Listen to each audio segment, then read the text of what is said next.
Before this video starts, I just want to say how happy I am to see this project finally come to fruition.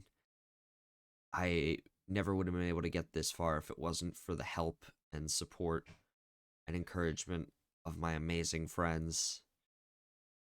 So thank you guys so much for pushing me to get this far. It truly means a lot to me. And I hope you all enjoy. Lightning flashes through the windows, illuminating the figure of a man in a rundown building wearing dark clothes and a deer skull. The figure chants while standing in the center of a circle surrounded by strange symbols. Maka Katala. Oh, Matalika. Just as the man finishes chanting, a lightning bolt suddenly shoots through a broken window and hits the circle the man is standing in. The circle begins to glow a blackish red as the ground and symbols below him disappear, leaving him to fall into the void below.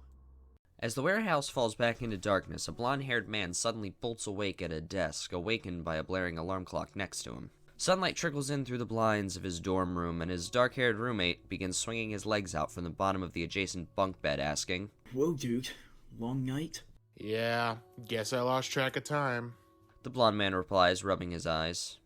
"What were you up so late reading?" The roommate asks, standing up and beginning to walk over.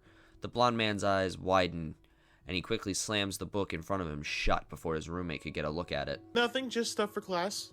The roommate tilts his head and gives the blonde man a look of confusion and says, "Alright then. Well, I'm gonna take a shower." before he walks off into the adjoining bathroom.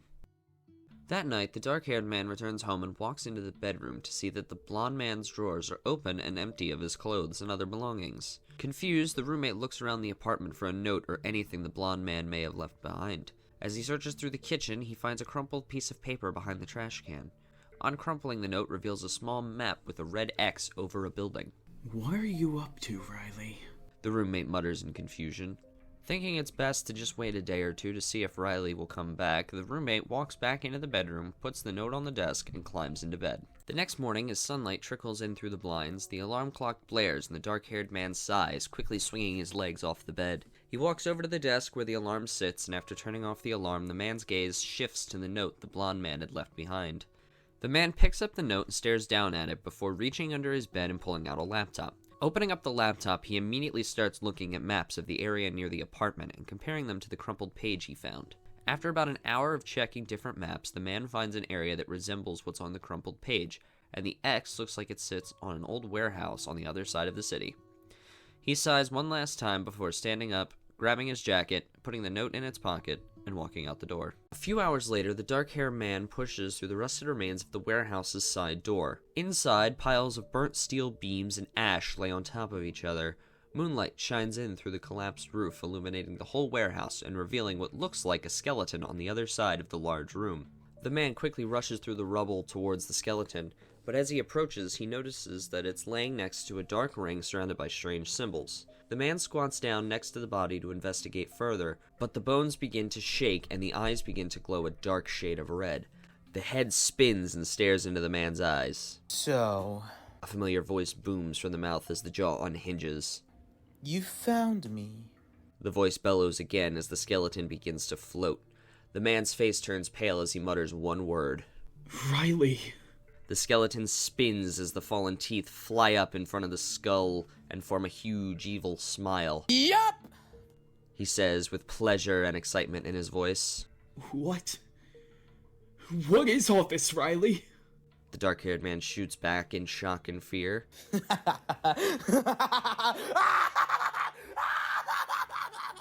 You'll never know! The skeleton screams mid-laugh. The skeleton quickly puts its hands in front of its ribcage as a ball of red and black energy begins to form between its fingers. Goodbye, old friend! The skeleton screams in Riley's voice one last time before a bright red light and searing pain send the man tumbling into darkness. The man slowly blinks awake and is greeted by a sky filled with shining stars where the roof of the warehouse used to be. Slowly sitting up, he sees nothing remains of the warehouse but a few mangled metal beams. "How did I survive that?" The man asks himself, getting to his feet. Lifting his head up, the man notices that miraculously, the dark ring and its symbols were untouched. Confused and intrigued, the man approaches the dark circle. As he reaches the edge of the circle, one of the symbols by his feet begins to glow a soft green color. Noticing the glow, the man squats down and presses his hand against the symbol. As his hand flattens against the symbol, it and all the other symbols around the circle begin to glow a bright green. In the center of the circle, the gray concrete disappears and is replaced with a dense forest with bright orbs hanging from the canopies. The man, entranced by the sight, stands up and walks around the circle, touching another symbol. This one caused the symbols to glow orange and revealed a landscape full of yellow sand and jagged mountains. Excitedly, the man begins to run to the next symbol, but trips over one of the bones from the skeleton Riley had puppeteered. As he tries to catch himself, the man's hand lands at the edge of the circle and slips through the image of the jagged terrain. As he falls, the man is blinded by a reddish sun and the scorching heat, but he catches glimpses of far-off mountains, the bright golden sand, and one final look back at the stars through the circular portal he just fell through. Hitting the sand, the man is flung down a large dune and lands on his stomach at the bottom. The man lifts his head up just enough to see that there's a group of people suddenly rushing towards him. Obscured by the sunlight, two of the figures approach the man, hoist him up by his shoulders, and begin dragging him over to a much bulkier figure. The man looks up at the hulking figure standing in front of him and is quickly grabbed by his face. Who are you? The large figure growls. I'm Isaac. The man coughs out in response. Well, Isaac, The figure says mockingly. what are you? He huffs, squeezing the man's face even more. Isaac tilts his head in confusion. What do you mean, what am I? The large figure lets go of Isaac's face and starts turning to walk away, before quickly spinning back and slamming his fist into Isaac's stomach. As the punch makes contact, the two holding up Isaac let go, sending him face first into the sand. Isaac gasps, trying to get back the breath that was knocked out of him when he's suddenly picked back up by the two smaller figures.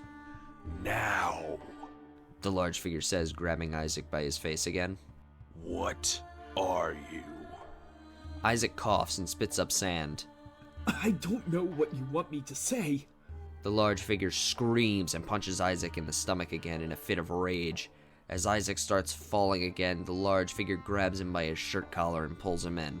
What are you?